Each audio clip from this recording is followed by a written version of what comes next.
Grabe kaalat yung tunan nyo talaga, sobra. Alin po, sir? Sobrang alat. Naka-marinate ba ito ng asin? Po. Baka po hindi lang po ano po siya, sir. Ano yun? Yung pagkakalat. Sobrang alat po, sir. Oo, tiniis ko lang ito itong isa eh. Tikman natin dito.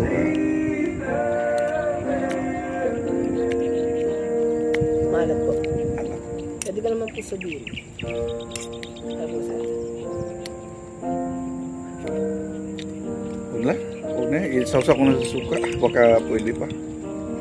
Kasi kung pagtsagaan ko na lang. Pagka gusto niyo pong ipabalik, babalik ko natin, sir.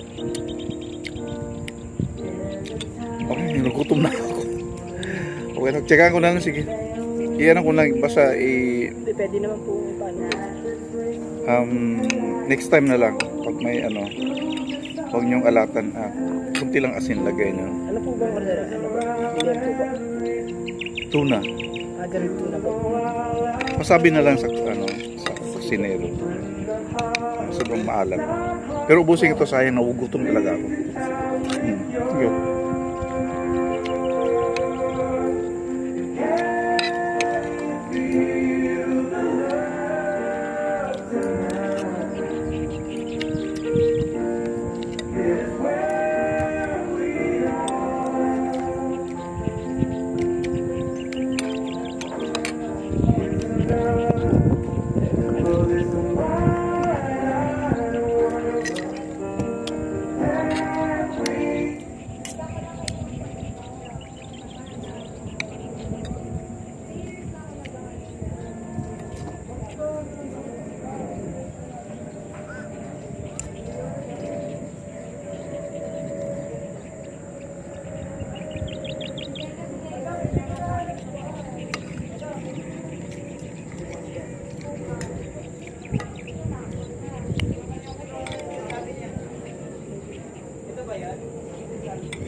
Welcome to Mangantila, Baras.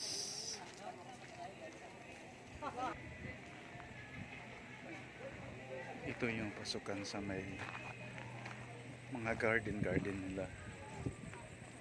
Maraming pailaw. So bawat gilid, kagaya niya, may mga ilaw-ilaw. Tapos na may mga halamang bulaklak. So this is perfect during at night. Kasi dahil nasa mga ilaw. Ayan, ang ganda oh. Wow.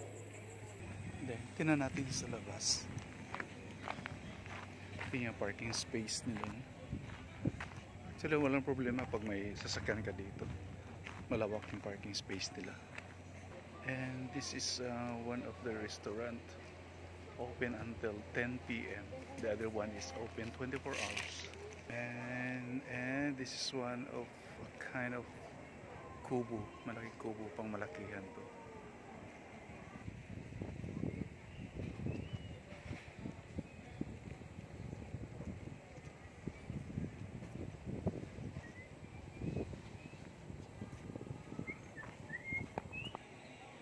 Collection sticker nila sa mga nagpupunta dito. So free kang magdala or maglagay ng sticker dito kung ano man ang iyong grupo or company. Ang dami. Again, this is Maganti Laboras. Punta na kayo dito guys. Walang entrance kapag kakain kayo. Pero pag sasabihin mamasyal ka lang, may 30 pesos babayaran mo sa entrance. So muli, ito ang Lingkod Pinoy Antipolo at maraming salamat sa inyong panonood. Please subscribe, share and like in my YouTube channel, and we will update you for more videos. Thank you very much.